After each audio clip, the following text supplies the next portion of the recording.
this car. So we did a video on the wagon, the 68 wagon, and it seemed to interest a lot of people. So how about a video on the car that this YouTube channel was actually built for? Our 1963 Galaxie we call Legacy. It's got an interesting history, and I'm gonna tell you all about it. I'll take a walk around the car in just a minute and show you all the details and everything about it. I'll tell you stuff about the car that I've never told anyone before.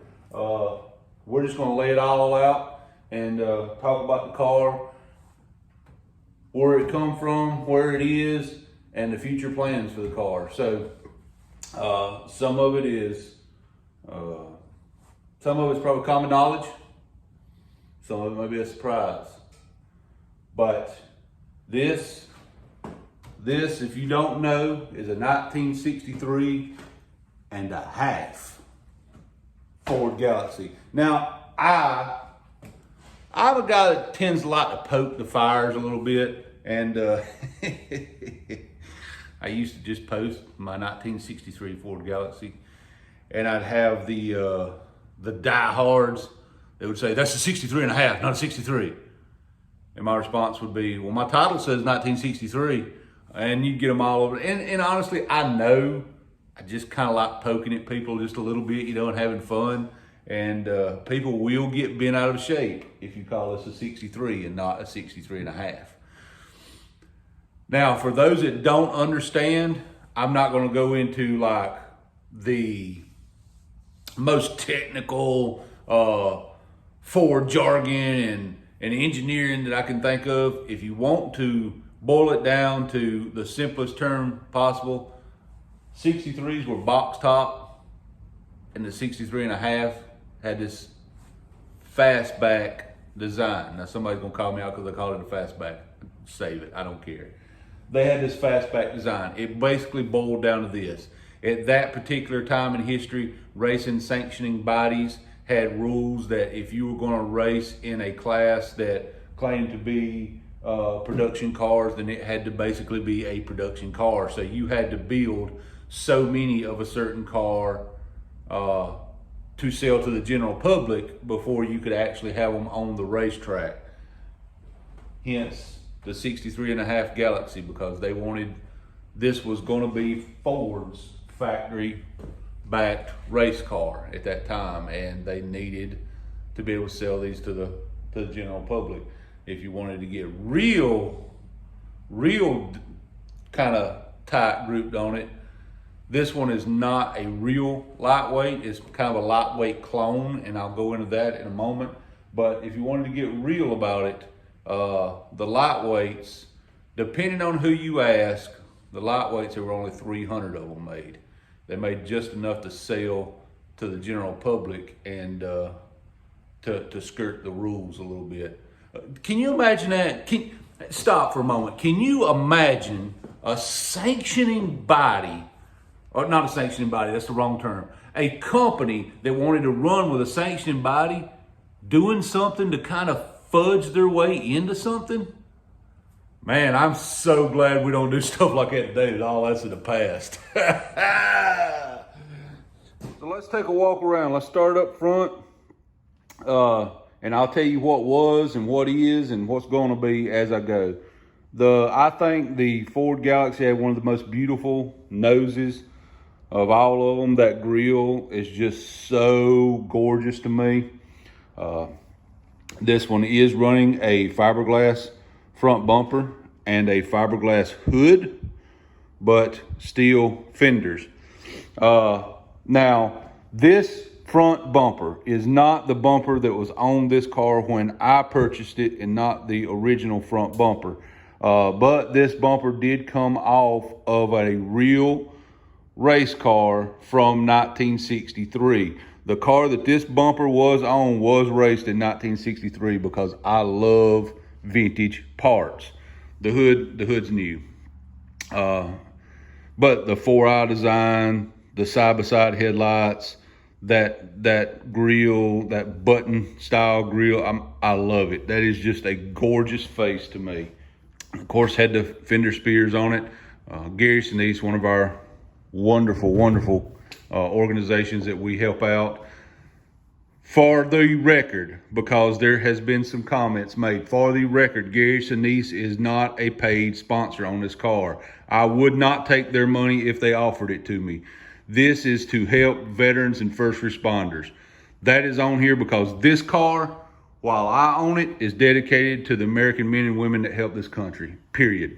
End of conversation. Look at all the stainless that Ford put on these cars from the factory back in the day. I mean, absolutely gorgeous. The trim down the sides of it. You can't get more gorgeous than that. Mission 22, another military vets organization, helps with PTSD and traumatic brain injury. The name of the car, Legacy. I will go into why this car is named Legacy as soon as we finish our walk around. One of the best stickers on the market. I absolutely love it. Got to give shout outs to Miss Betty White. DeVille magazine. Know them, love them, check them out. That is what this car has to weigh per the rules that I run. That's the weight that I have to be. Wheels, we have 15 by 4 in the front, 15 by 8s in the rear.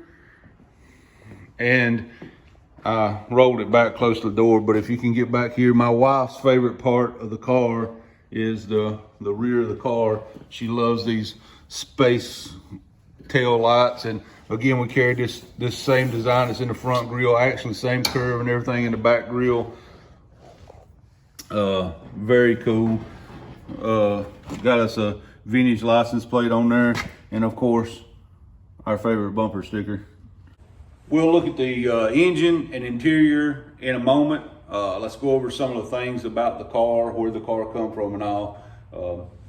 Today was a great day to do it. I've got to move in the white truck and get this motor put in it, but working by myself, really the only way I can get the truck back in the garage is to winch it on the trailer, back the trailer to the door and roll it off. And this was still on the trailer from where we went to Americana. So since I had to unload this to load the truck up, figured it'd be a great time to do a short, real quick walk around video this morning. I don't know if you can see it, but it's cold in here. I'm seeing my breath. Sure, it's because it's cold, not because it's stanky, right? Anyway, so this car is an original 1963 race car. This car was raced in late 63 and starting in late 63 all the way up through the 80s. This car was raced. This is an original race car, and when I got it, nothing had been changed from when it was raced. And there's a video where I done a quick, like a little 2-minute video earlier, but I will insert some photos as I go. But for now, I'm going to tell you that this car was purchased by I hadn't asked him if I could use his name, so we'll call him Mr. Davis. That actually is his last name. So this car was purchased by Mr. Davis in 1963. He ordered this car. He went to Ford, and back in those days, you could order pretty much anything. If Ford produced it, you could order it. And there's been some really rare cars and some unique combinations found in the last few years that were factory combinations that nobody knew existed. And it's amazing to see what Ford really would do. I do have what was left of the original build sheet. It's kind of ratty and fell apart, so there's not much of it, but I do have what's left of the original build sheet, so I can document how this car was ordered from Ford. But let's go through and I'll tell you about how I found it and exactly what Mr. Davis told me about how he wanted the car and how he ordered the car. And I'm going to use a lot of his wording and his terminology just because I think it's going to be a whole lot more meaningful to people than just throwing a lot of code numbers out there. I hate it when guys do that because sometimes I don't know what the codes are and I have to go look them up to see what he's talking about. So we're just going to use normal language here.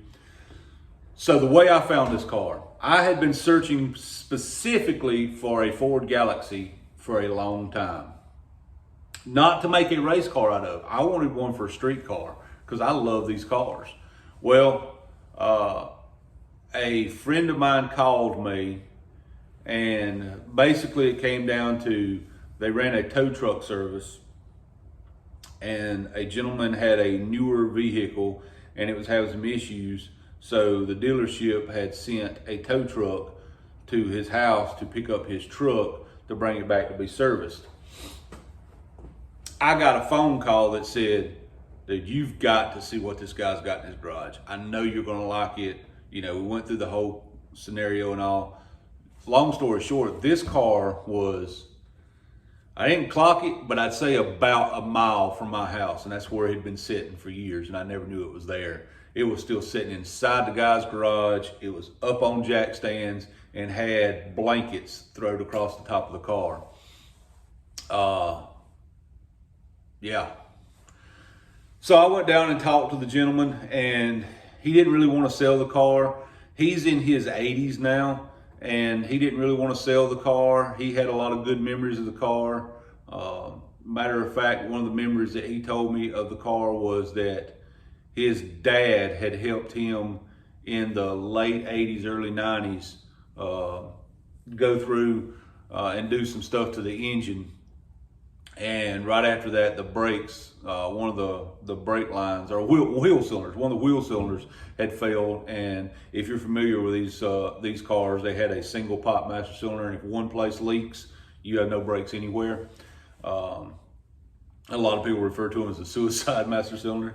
So anyway, the brakes had went out. He parked it in the garage, put it on jack stands. So it had a lot of sentimental value to him. He wanted something. He was a military man. And in case you didn't know it, military people aren't rich. They don't get paid a whole lot of money, especially in 1963. He was a military man, and he wanted a car that he could race, but he didn't have the money to have two cars. So he needed something he could race and drive. Kind of so a street stock or super stock class would have been perfect for him back in that day. He was a true pioneer, backyard garage, one-man team. He had to go to Canada and do some training up there for something. Who knows what they had going on in the 60s. Anyway, he was in Canada at the moment Ford called and said, your car has been built. And his wife had to go actually pick up the car at that time and bring it home. And it's, you know, so the car had a lot of memories. His wife passed away.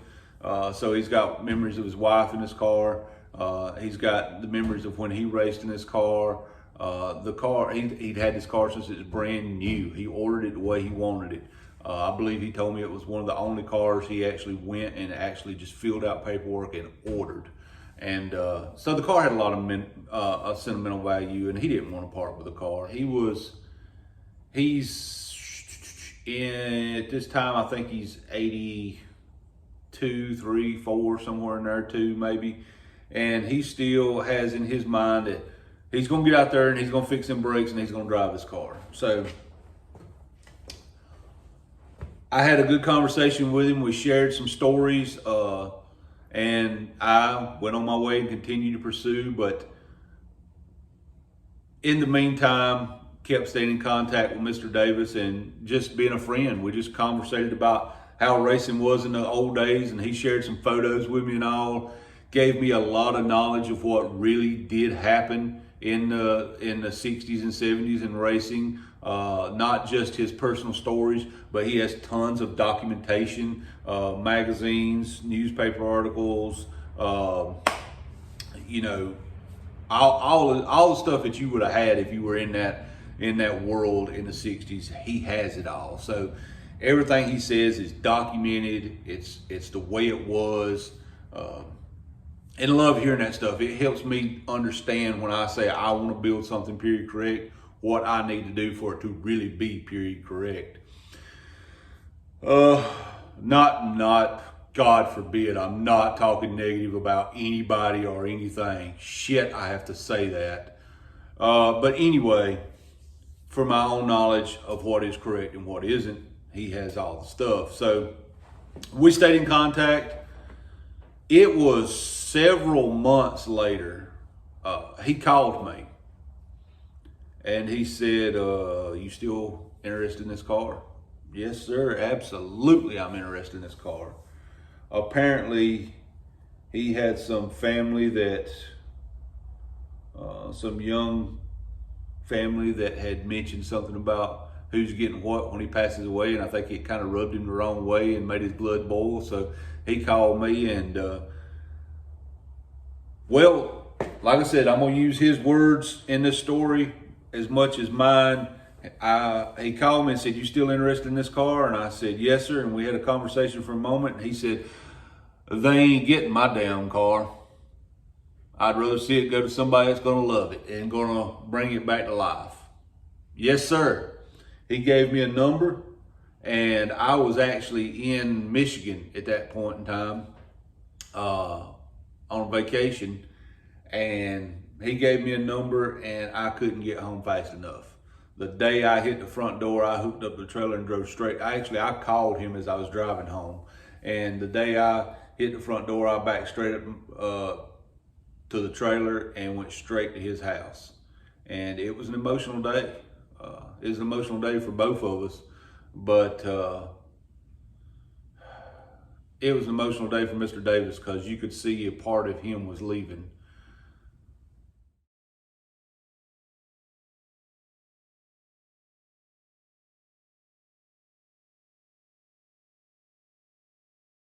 Let's circle around now and skip ahead in the story to the reason this car is called Legacy.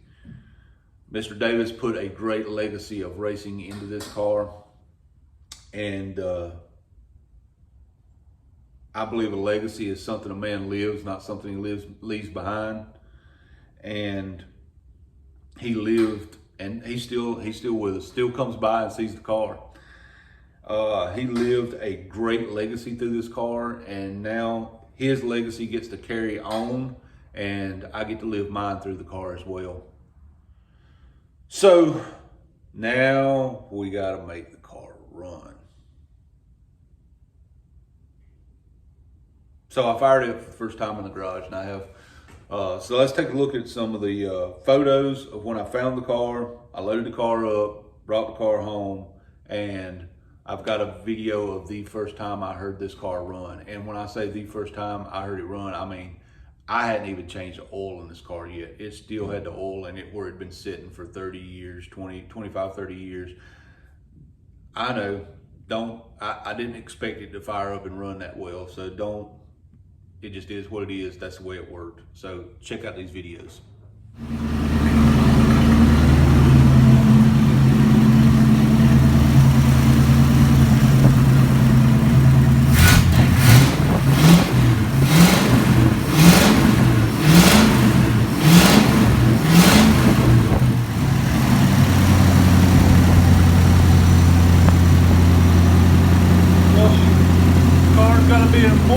Friday, and it's the first time I've heard the car sit here and run and idle under its own power, running off of a gas tank and not a jug. Now we get the brakes right on it, we'll be ready to go racing. So as you can see, it's come a long way in a short time with a lot of things, but the engine is one of them. The car was originally a 390 car, was always a 390 car. And my intentions was for it to stay a 390 car, honestly.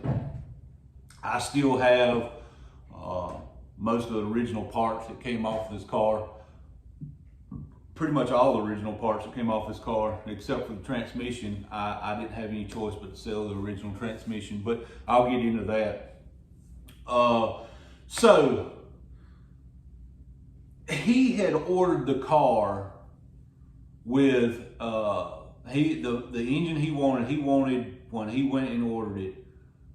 He was trying to, let's say, spend his money wisely. He wasn't trying to get out the cheapest as possible, but he wasn't trying to get the most expensive options either. So he went in with this, ordering it as a 390 car, not a 427 car. He wanted a 390. but he wanted the best possible 390 that Ford could possibly build him. So he checked some unique options on the engine, got the best 390 motor that you could build. Actually, according to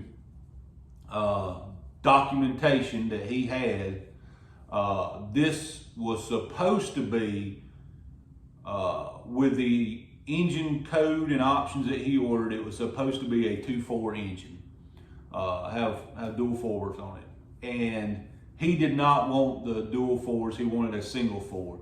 In hindsight, looking back, probably should have went ahead and took that dual four option because it would have made the car next level. But understand this, he had to have a car that was still streetable. So that's what he ordered. She's grown up quite a bit now. Now it has a healthy 428 based engine. It's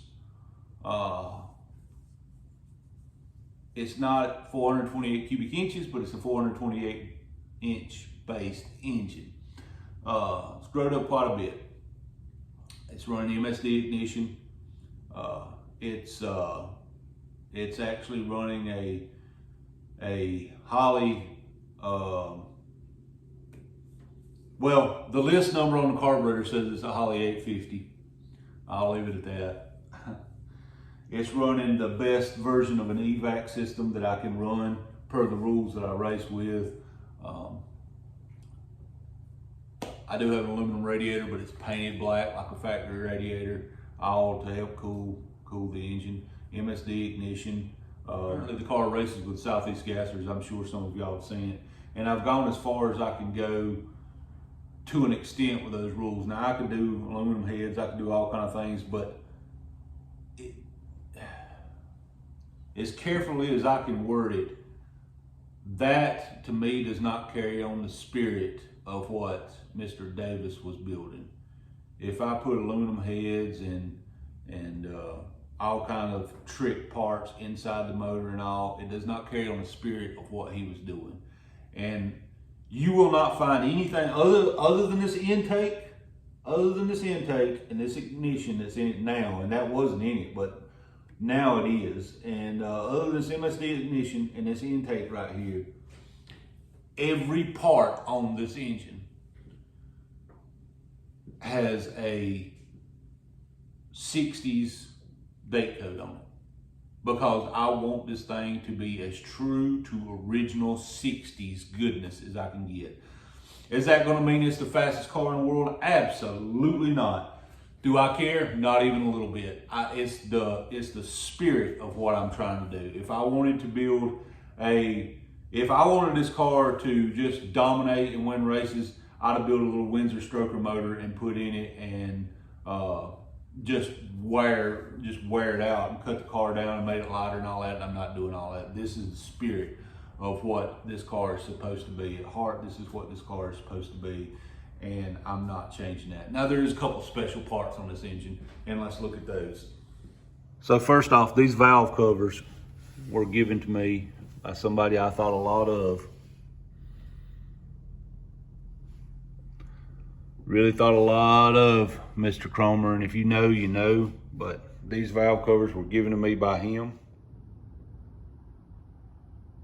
Had to make sure he signed one of them for me. This Moroso gold air filter was given to me by a friend.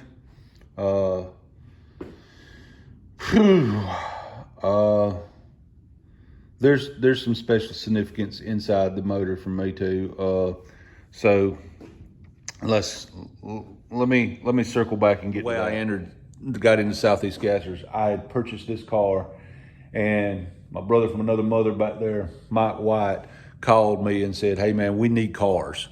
We're trying to build something here, and we need some cars to come out." You know, me and him exchanged some text messages. He called me, and we talked, and I told him, I said, "Okay, I'll bring the car out." The video you see me firing that engine up for the first time, that was firing it up right before I took it to Mooresville. I took it to Mooresville, it still had a ratchet on the intake. It was not ready to race. Matter of fact, the first time. I'm not ashamed of it because it was 1,000% every nut and bolt, just like the last time Mr. Davis made a pass in this car. Exactly like it. I actually joked when I was there and said I had period correct oil in the car. That's how dedicated I was. I knew that this motor was hurt. It set so long with pressure on the valve springs that some of the valves just were barely opening and closing. So I knew the engine was hurt and had to come out. I knew the wrong thing to do was to take that engine and go down a track. But in here, it meant a lot for me to take that car down the track exactly like Mr. Davis had taken it down the track. I was holding the same shifter. I was holding the same place in the steering wheel. I tried to take it with the same tires, but ironically, as I was loading it on the trailer to go to the track, 2 of the tires popped. They were so rotten. So I couldn't do it with the same tires. Mike actually loaned me 2 tires for the back of it. And I went down the track exactly like it was. The motor was completely worn out. Come to find out later, a bolt was missing out of the shifter, and I didn't know it at that time. So I was over there just doing the cabbage patch, trying to find gears in this thing. Could not find the gears in it. The first pass I ever made down the track in this thing, in the 8th mile, it ran a 12-second pass in the 8th mile. I was literally going through the drive-thru at McDonald's in this thing. You could not have a man that was more happy, though. I was ecstatic that I went down the track in this car. So I come home, time to actually build a motor for this car. I had no money. No money. To say I was broke would be an understatement. I couldn't have put gas in the car. I had no slicks for it. I was borrowing slicks. I had no money. Once again, talked to Mike White, told him, brother, I don't know how many races I'm going to be able to make because I have zero money to put into this. What do you need? Told him, I said, well, this engine has to be bored. I've checked it. We went through a whole thing. He sent me a set of pistons that came out of an old motor that he had laying around. He sent me a set of pistons, a cam, connecting rods. I think that was it. I worked out a deal with a local machine shop. I went in and basically was his labor, and I swept floors, I run machines. I done whatever I could to knock some off the bill for the machine shop work. We built the first motor. Nothing else changed, just the motor. I did figure out that there was a missing bolt in the shifter and put it back in. But with a stock transmission, stock springs, and still had the gear that he had in it. Now keep in mind, Mr. Davis ran quarter miles. With the gear that he had in it, I took it to the track and ran like I ran like a 9. I still have time slips. I ran mid 9s, like just under mid 9s, like a 930, 940, somewhere under mid 9s. Dude, I mean, I thought I was John Force. You know what I mean? I went from a 12-second pass to a 9-second pass. I was so happy, and I left the car alone for a while. Then I upgraded the transmission. I upgraded the transmission, and everything else was still the same. After I upgraded transmission, I knew I could run 8s. The first time I put the new transmission in it and we took it to the track, it was in Aiken, South Carolina, a House of Hook. Man, it's cold. The first pass, I was excited. The only time I ever got upset with this car was at that race, because I knew I could run 8s in this car now. I had a good transmission. I could really bang the gears. I mean, bang shift this thing. The first pass, it ran a 901. Okay. Okay. The first qualifying pass, ran a 901. All right, we're right there. Second qualifying pass, I ran a 900. That's when I almost lost my cool for the first time racing this car because, dude, seriously, a 900 and all I want is an 899 out of this thing. What the frig, you know? Went back to the pits. Now eliminations is coming up, and I tweak a few things. I tweak some timing, tweak on the carburetor a little bit, decide I'm going to rev it a little higher, because at this point in time, I'd never revved this motor high or that motor high. So decided I'm going to rev the motor a little higher. We went out for our first round of eliminations, and ran a 885 or 886, I think it was.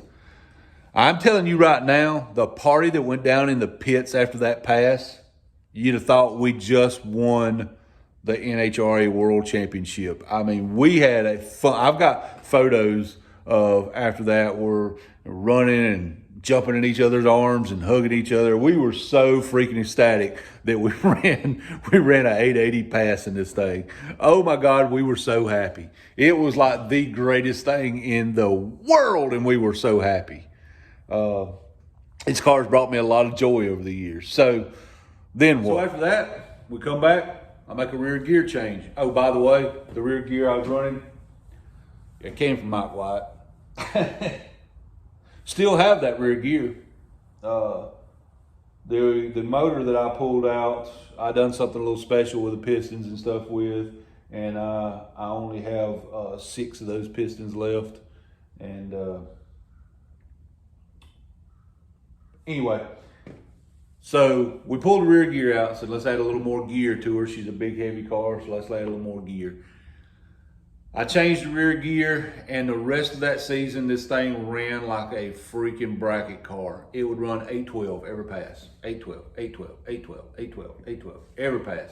Did not matter what I'd done to it, that motor was happy at 812. And I was happy. I got kind of greedy and wanted more.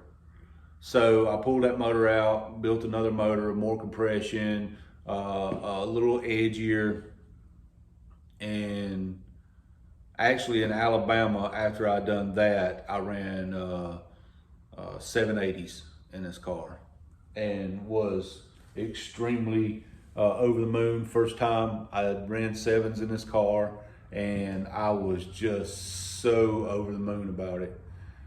Then some things happened after that. The rules had changed, and my factory suspension, I was still running the same suspension of this thing that Mr. Davis had ran in the 60s. I hadn't changed anything. It was still running original springs. Everything was still just like it had. Now, I had an issue with a front spring, and I bought OEM factory replacement springs and put it on the front of it at that time. But at this time, I was still running all factory original suspension. Matter of fact, at that time, the rear shocks, no, I had changed the rear shocks. Up till that 780 pass, I was still running the rear shocks that Mr. Davis had ran. I had to change the front ones. One of them was just absolutely gacked up, so I had to change the front ones early on. But by the time I ran the 780s pass, I had changed the rear shock. So, but the car was running real good. I was still running factory suspension. Some rules changed, and now my factory suspension was no longer legal, so I had to change the suspension. Absolutely hit the struggle bus. You want to talk about somebody hitting a wall at 100 miles an hour? Changing leaf spring suspension and figuring out how to make it work,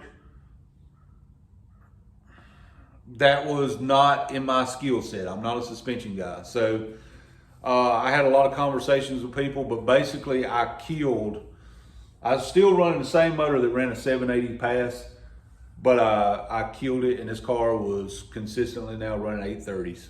I had just murdered the performance in this car. I'm not back there yet. I finally got the suspension sorted out, kinda. It's still not exactly right, but kinda. She'll wheelie for days now. I mean, I can get the front end to pull the tire 6-8 inches. I can pull the bottom of the tire 6-8 inches off the ground, off the launch, and carry of tire clearance after the fender extends and all. So I'll say she's hooking and it's pulling the front tires off the ground, but it's nowhere near as fast going down the track as it was. Ford had the suspension figured out in this car in the 60s. I haven't done anything yet that improved on what Ford done. Now before, with the original suspension, it would not wheelie. You could not make this car wheelie, but it was getting fast. I don't know. What I know now is I have the biggest cubic inch engine I ever had in one.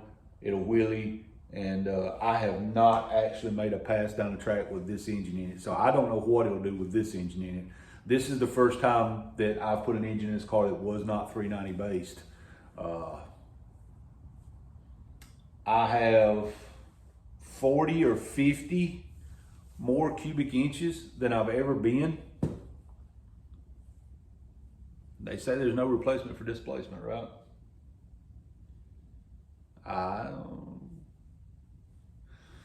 So we'll have to see what it does. I have not made a pass in this car with that engine. It probably will not make a pass. It may make a pass because I need to know.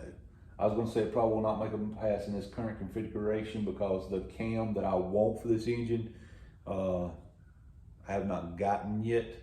I had to have a cam just to put in to make it run and drive. Actually, I put this engine in this car for the sole purpose of doing Americana Live at Ray Abraham puts on every year for autism awareness. Love supporting charities and kids and military especially. But I needed a cam to make the motor run. We shoved this cam in there because it was what was in stock. That was the amount of research that went into it. And the car runs, the car drives, fairly healthy. It's probably as fast as it's been before. It may be faster, I don't know.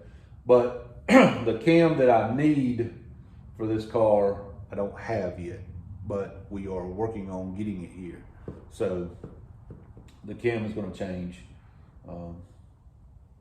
That's a quick rundown on the car. I don't think I left anything out. I went with white steel wheels on it. You see early videos and pictures of this car, it had Kragers on it. I wanted to have more of a traditional look, so I went with the steel wheels on this car, front and rear. Paint them white, gives it that kind of lightweight look. Let's take a look at the interior. Okay, as we get in here and look around, you'll have to give me a little grace on the interior. This car, this is the first time it's been off the trailer or been touched since we went to Americana. There's several people done videos out there, and I am not the don't touch it guy. Me and my wife are the two that will tell kids to get in the car, get up here and pretend like you're driving, stand in the seat. This car was built for people's enjoyment, is what I'm saying. We had tons of kids, and ironically adults too wanted to sit in it. No judgment here. You want to sit in it, help yourself. I mean, this car is here for people to enjoy. So we had tons of people sitting in it and enjoying it, and it's kind of dirty. But let's take a look at what's in here and what I have or have not changed. I think you'll find that it's kind of interesting, and you can see my headliner, right? The rules say I must have a headliner in the car, and the original headliner was sagging a little bit, and I didn't have the money to have a headliner put in one, so somebody had sent me this American flag, and it's actually some kind of fabric. It's really nice. It's not like the canvas lucky stuff. This is like a like a real fabric, and it's really nice. I'm gonna get some flack over that, and just so you know before you comment, I don't care if you like it or not. I wasn't asking permission. I was letting you acknowledge the greatness that is America, that I get to have right here every time I go down the track. Let's get in here and look at this. So you're going to see that this interior is very much original, just the way it came. You can see where Mr. Davis's hands rode on this wheel, and you can see the wear marks and the shiny spots where he didn't hold it, and love it. Original gauges are still all in here. Original switch, all that's still original. This tack in here, he put in this car in 1964, and I was going to replace it with a new tack because this one does kind of act funny sometimes, but I'm not going to, just because that has been with this car since it was almost new, and I'm not about to change anything about that now. Original AM radio still in here, original clock that actually still works. Dash, this is I got a piece of two-sided tape on it. It's for my GoPro, which I hadn't used the last few races. The only thing I've really changed, this is the original heater control bezel and all right here. I did not cut a hole in this dash anywhere.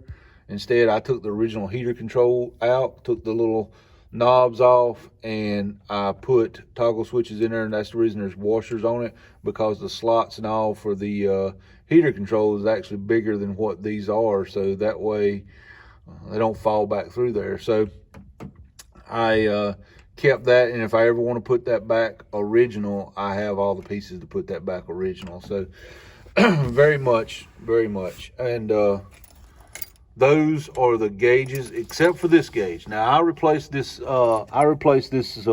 temperature gauge right here.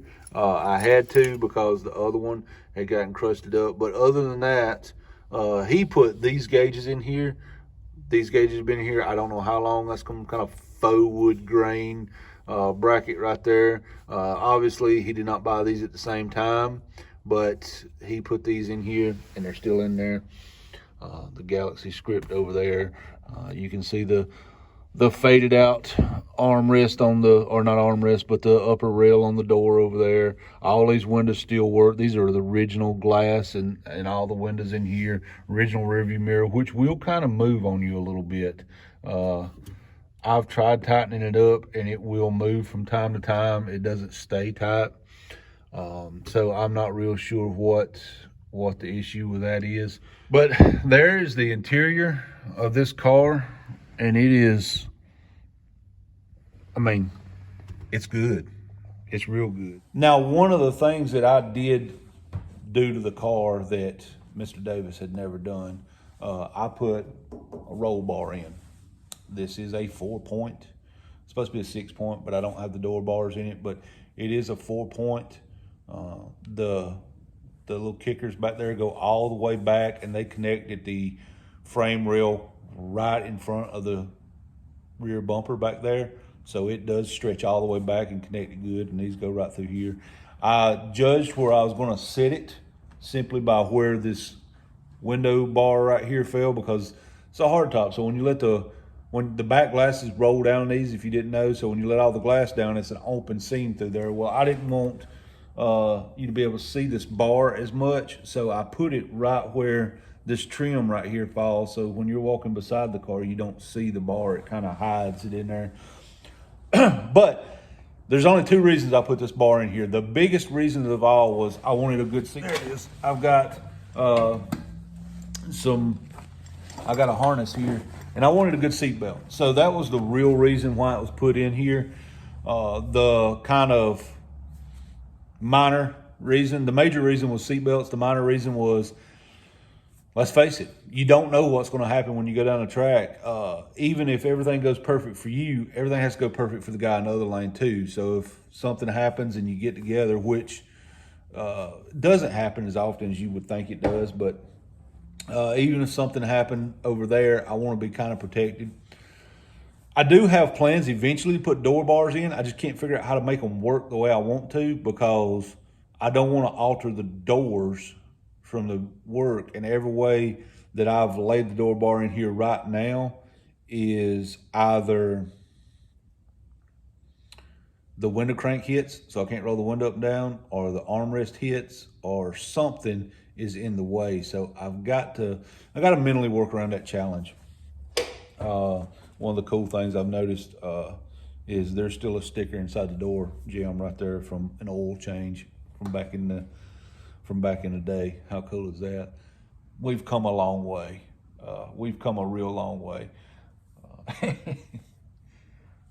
It was actually, the name of this car is Legacy because of Mr. Davis and all his cars done. And I've told you that. Let me show you one other piece of writing on this car that is a piece of history that's special to me, that will never be taken off his car. If this car retires from racing and never races again, they will not be taken off his car. Let me show you that. So right here, Z390. For those that don't go to the racetrack and don't know, you have to have some kind of call number or car number or whatever different places call it. You have to have something like this on the window of the car, front, back, sides, and all, so that the people in the tower know what your number is. So when you come around to get your time slip, you get the correct time slip. When I showed up, I didn't have any numbers on the car. One of the officials came around and said, "You need a number on your car." I hadn't thought about it, kind of caught me off. Mike was standing there, I was like, "Oh crap, I don't know what to put on the car." He said, "You can put anything you want to on the car." I was like, "Well, how do I pick a number?" You know, I was kind of going through my head, how do I pick a number? How do I pick something? I was looking around what other people had. Other people had letters and numbers, and some people just had letters, and some people just had numbers. And I was trying to come up with something on the spot that would work for the car. Mike grabbed a window marker, walked over to the window, and scribbled this on the window, just like it's written in white right here. For people don't know, Mike won't know that he was a pin striper and he done hand lettering and stuff. So when he took a window marker and wrote Z390 on my glass all the way around the car, it was actually looked really, really good. And he put this number on the car. Perfect. I'm good with it.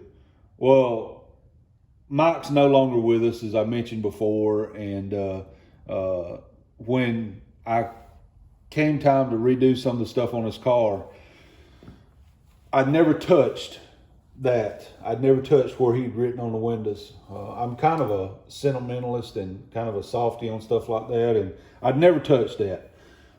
So when I had the car lettered up again, I went to my letter, the guy that does my lettering, and I had a photo, and I said, "I need you to put this on my glass, but it needs to be written exactly like how it was. I want it to look just like how it looked back then." I said, "You can do the color you want, you can do it however you want to, but the writing has to look the same." So the Z390 you see is exactly how Mike wrote it. The same, you can see the streaks in it, just like it would have been done with the window pin.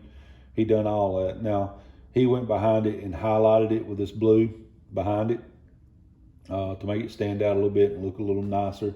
But the actual Z390 is as close to being in Mike's writing as you can get, so that it's still part of him. And that's going to be part of the car as long as I own this car, as long as I'm on this earth.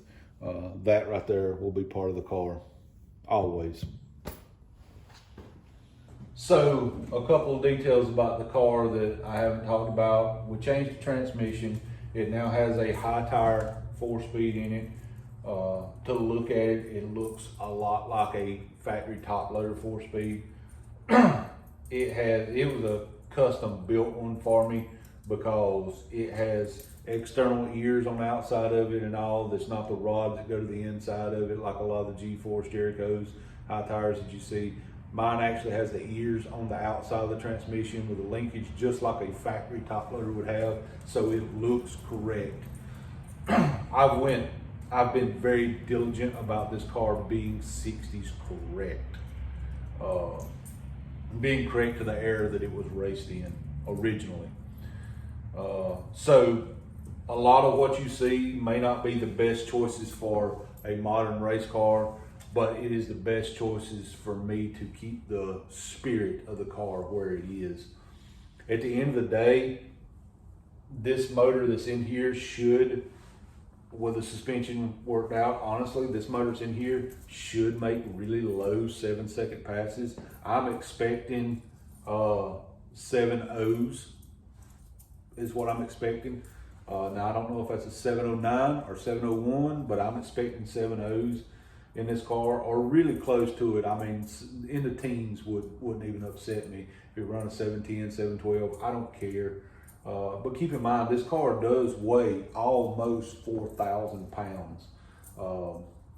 It is a 4-speed car on a 7-inch wide slick.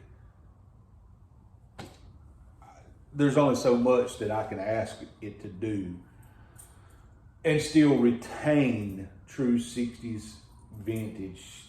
When I say retain the true, I don't run aluminum heads, as I mentioned before. It has the factory casting heads on it that came on this car from the factory. It has the C3AE heads on it that came factory on this car. Now they've been worked on, but it's the factory casting heads to keep this car as true to the spirit as it can be. One other thing in the car that this car carries so much emotion for me for what it is, because a lot of the stuff in this car, there's people that's no longer with us that's carried on in this car.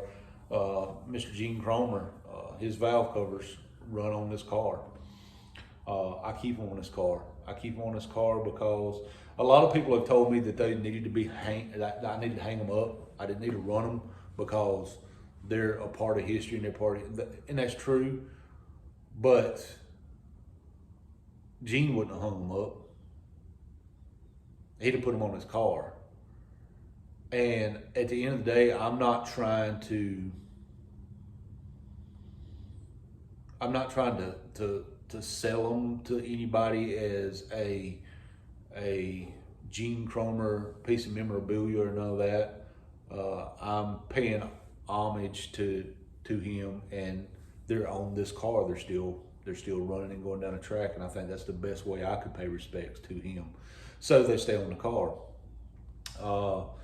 The Z390 part, you know, that's special to me. The name, because of Mr. Davis's history with this car, that's special to me. There's so much in this car that the memories alone made in this car. You know, the people I've met with this car. So what's the future plans with the car, and where are we going with it from here? Well, you're going to see it at Southeast Gasser races in 2023. There's no doubt about that. And a big part of that is due to the fact that I have sponsorship commitments. Like, for instance, I signed a 2-year agreement with King Racing Bearings. So King Bearings is on the card was on the car for this past season. They'll be on the car for the entire 2023 season. So I have a commitment to them to race this car in 2023. So that's what I'm going to do.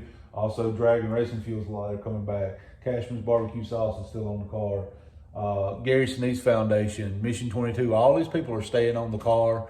The car is going to pretty much stay the way it is visually, and you'll see it at races in 2023.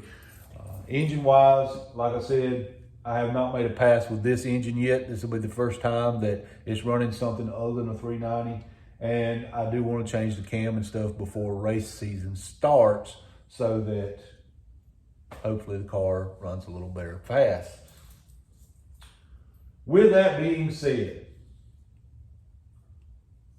2023 will be the last season that you will see this car as a race car on a racetrack.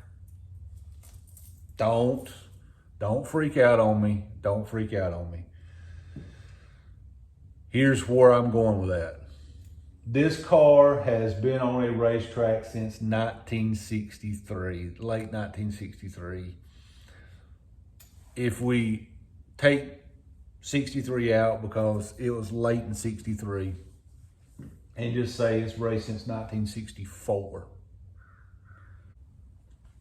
This car has been on a racetrack for nearly 60 years, almost 60 years. Now, yes, there was a big chunk of time where it sat in a garage and up on blocks, but basically what I'm trying to say is if this car was running and driving, it was going to the racetrack for almost 60 years. We get to retire when we get in our 60s. Why shouldn't the car? So the future plans after 2023 will be for this car just to be a street car.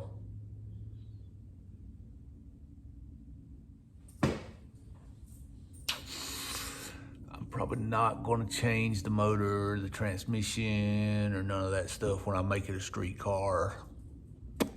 So it's going to be kind of a fun street car. Honestly, it'll be more fun on the street than it is on the track. As much fun as I have with this car on the track, it'll probably be more fun on the street than it is on the track. Probably what will happen is I'll put a more street-friendly gear in the rear and leave the rest of it the same. That's probably how it's going to happen. I'll put the factory, I'll put it back to factory ride height because I think the car looks like a four-wheel drive truck as high as it sits now, and I've got no choice with that because of the rules that we have to run with. So 2023, toward the end of 2023, it will go back to factory ride height. I'll actually put a tire with some girth under the back of it. Those fender wells will fit some big tires on the back of it. So I'll put some real tire on the back of it, and I'll put a street gear in it, and that's what it's going to do. Now, how can I do that if I'm going to race? Well, if you go back a few videos, we're building another race car. We're building a gasser. Yeah. So we're going to build a gasser. And that gasser will start sometime this winter, and we will start building that gasser this winter sometime. So, because other than putting a different cam in this motor's pretty much, this car is pretty much ready for the 2023 season because I'm not changing anything else. I'm not going to keep making changes to the car and getting further away from what the car originally was. I want the car to stay as close to an original car as it can get. So we will start having fun with this car and start enjoying this car. That's the plans.